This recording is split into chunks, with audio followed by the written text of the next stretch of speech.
এই জন্য ডক্টর এনায়েতুল্লাহ আব্বাসী হেফাজত ইসলামের সমাবেশে 3টা প্রস্তাব দিয়েছে যে আবেগের ছলে হলেও কেউ যদি ইসলাম এবং মানবতা রসুল নিয়ে এই বাংলাদেশে কথা বলতে যায় তাকে আইনের আওতায় এনে কঠোর শাস্তি দেওয়া লাগবে। এটা আমরা চাই না। আপনি অধিকারের নাম নিয়ে রসুলকে গালি দেবেন, আল্লাহর কোরআনের আয়াত বিকৃতি করবেন, এটার সামনে যেন না হয় আইন পাশ করা লাগবে।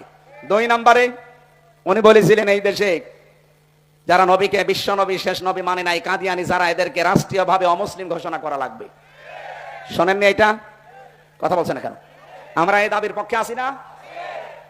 কোরআনে কারিমের শুধু 1 আয়াতের 4 ভাগের 1 ভাগ, মা কানা মুহাম্মাদুন আবা আহাদিম মির রিজালিকুম ওয়ালাকির রাসূলুল্লাহ, এ পর্যন্ত ঠিক আছে।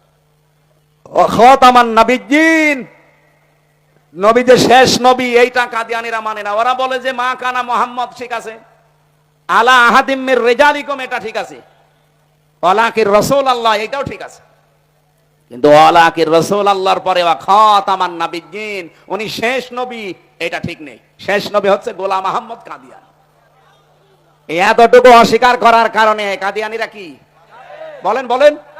আমরা চাই তাদেরকে অমুসলিম ঘোষণা রাষ্ট্রীয়ভাবে করা হোক।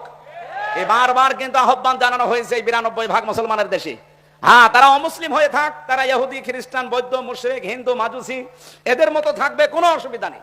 কিন্তু আপনি মসজিদ বানাবেন, আজান দেওয়ার সময় এই যে দর্শনা চুয়াডাঙ্গা দর্শনা উথলি একটা মসজিদ আছে কাদিয়ানীদের, ওরা মোহাম্মদুর রাসূলুল্লাহ আজান দেয় না, আহমদ গোলাম আহমদ কাদিয়ানী এই শব্দ আজানের মাঝে জুড়ে দেয়। এজন্য বারবার আমরা কিন্তু বিভিন্ন কায়দায় আহ্বান জানিয়েছি। আপনারা যদি গন্ডারের চামড়া নিয়ে থাকেন, সে গন্ডারকে নাকি কাতুকুতু দিলে 3 দিন পরে টের পায় যে আমারে কাতুকুতু দিয়েছে।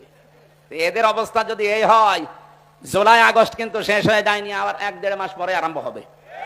যারা দায়িত্বে আছেন আপনারা, জুলাই আগস্টের ফসল জনগণ, ছাত্র জনতা আপনাদেরকে জায়গায় বসিয়েছে। সুতরাং এ দেশের মানুষের সেন্টিমেন্ট বুঝবেন।